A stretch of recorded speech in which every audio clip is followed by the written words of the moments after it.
এই সামান্য পাথর খণ্ডে বসে ঘুমিয়ে পড়েছে। বুঝেছি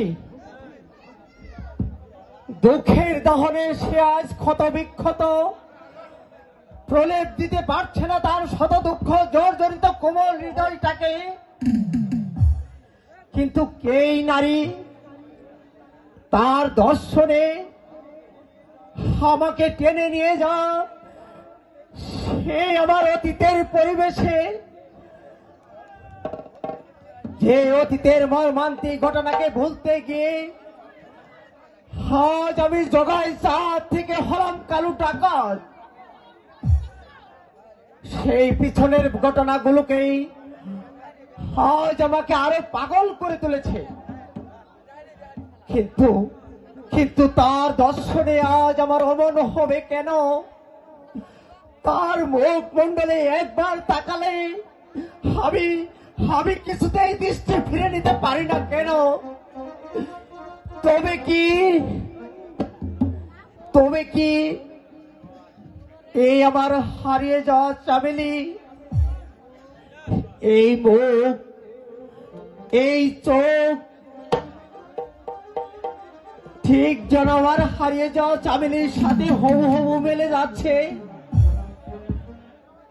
তবে এই কি আমার হারিয়ে যাওয়া চামেলি?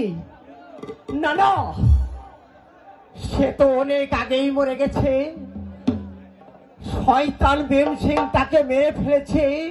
আমি আমি আর কোনদিন তাকে পাবো না। ভুল।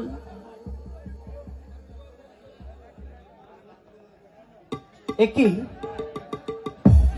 একই, তুমি এখানে কি করছো? সরে যাও, সরে যাও বলছে এখান থেকে। আস্তে, কেউ শুনে ফেলবে। শুনুক, শুনবে কি? আমি আরো চিৎকার করে বলবো, অসভ্য ছোট লোক জানার কোথাকে দূরে যাও এখান থেকে। তুমি বিশ্বাস করো,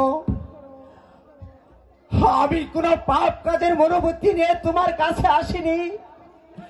আমি না না, আমি আমি কোনো কথা শুনতে চাই না।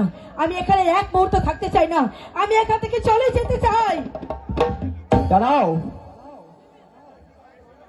এইভাবে আমার চরিত্রের অপবাদ না দিয়ে তুমি তুমি আমাকে অন্য শাস্তি দাও।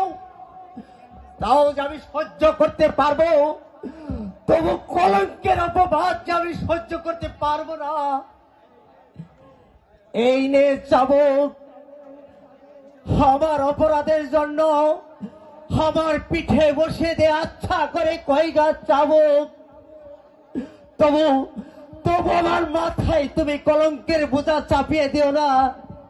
মারো, মারো, চাবুকের পর চাবুক মেরে